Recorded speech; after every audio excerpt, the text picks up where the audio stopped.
నా హస్బెండ్ గురించి అలా మాట్లాడేసరికి నోటికొచ్చినట్టు తిట్టాను ఆమెని.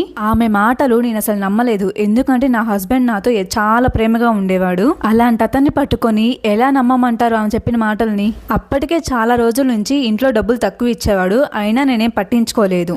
అయితే ఒకరోజు ఆమె డైరెక్ట్ గా ఇంటికి వచ్చి నీ మొగుడికి విడాకులు ఇచ్చేయి, మా ఇద్దరికి ఎవ్వరికి తెలియకుండా పెళ్ళయింది, మర్యాదగా విడాకులు ఇచ్చే, లేదంటే నీ ఎంతో చూస్తా అని గట్టిగా మాట్లాడుతుంది. ఆమెతో పాటు ఒక బాబును కూడా తీసుకొచ్చింది. మా హస్బెండ్ కి ఆమెకి పుట్టిన ఒక బాబు.